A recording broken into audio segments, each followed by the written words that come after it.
Mas, Flávio, mais do que zoeiro, eu quero saber o seguinte. Você estava contando pra gente como que faz pra ficar rico.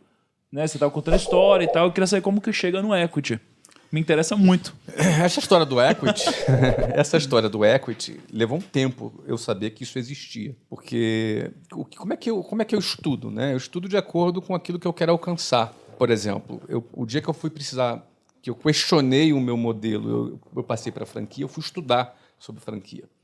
Como é que eu estudo? Eu vou pesquisar, eu vou ler sobre o assunto e vou conversar com pessoas especialistas no assunto. Acho que esse é o principal ponto. Num papo que você tem com um cara, você começa a assimilar. Aí entra a nossa capacidade de conectar as informações. Né? Eu pego uma informação aqui, eu leio uma outra aqui, eu pego a minha necessidade ali, você conecta as coisas e você começa a achar solução para elas.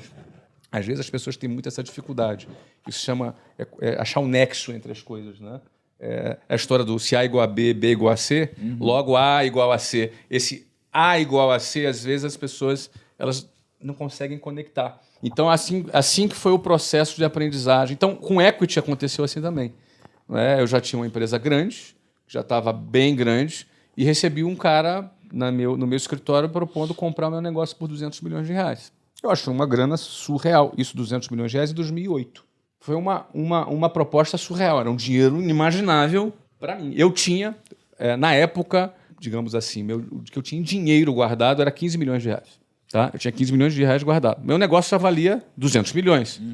Mas eu investia tudo no meu negócio. Então, para pensar. Você tem 15 milhões em dinheiro e aí alguém te propõe 200 milhões.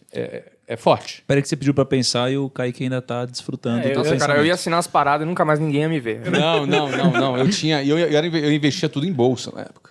Ai, meu Deus. Eu operava a bolsa e operava bem já há algum tempo. Já operava a bolsa desde 2000. Pegou a época boa, né, Flávio? Desde 2004 eu operava a bolsa. Pô, você entendeu? Boa. E aí o que aconteceu?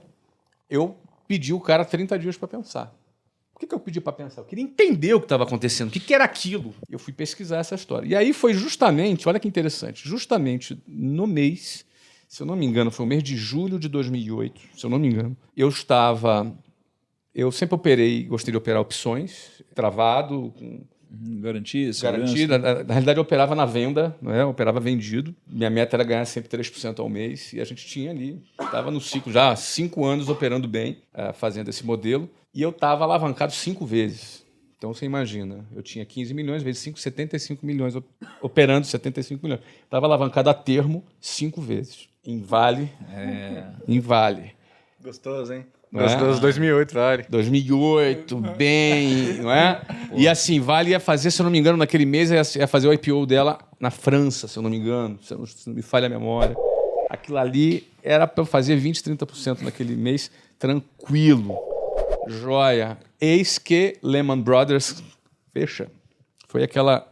No auge ali do subprime, ali, no auge ali daquela crise nos Estados Unidos. E dos 15 milhões que eu tinha ali, eu perdi 12 milhões. Tem que voltar a vender relógio. Eu perdi dos 15, 12 milhões, assim, 3 dias, 4 dias, alguma coisa assim. Caraca. Ou seja... Nossa, cara, como que o cara não morre, velho?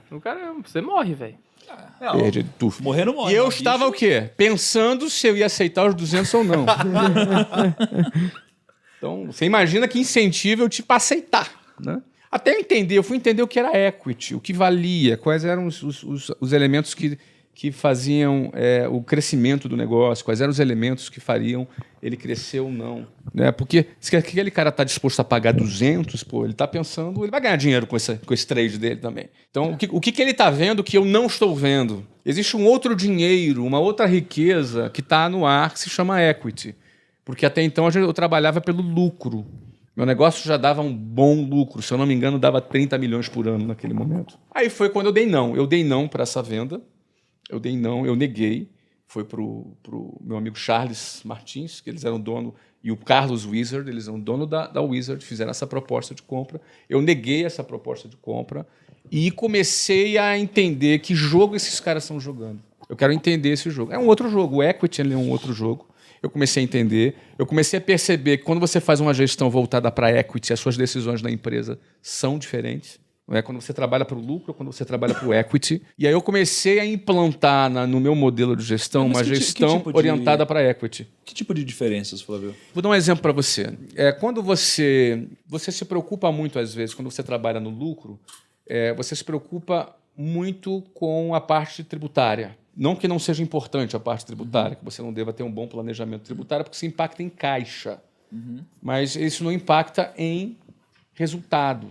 E EBITDA, muitas vezes. Não impacta em EBITDA, em resultado. E o EBITDA é que vai determinar o teu valor. Então você começa a ter uma gestão orientada para valor. Eu, por exemplo, na época criei uma planilha onde eu já estabelecia o múltiplo projetado do valor do meu negócio e eu tinha ali como se fosse uma cotação do dia da minha ação, como se eu tivesse de capital aberto, entendeu? Então, ou seja, essas decisões aqui, se eu tomar, que impacto eu tenho no valor do meu negócio? Eu começo a não me preocupar mais com o lucro.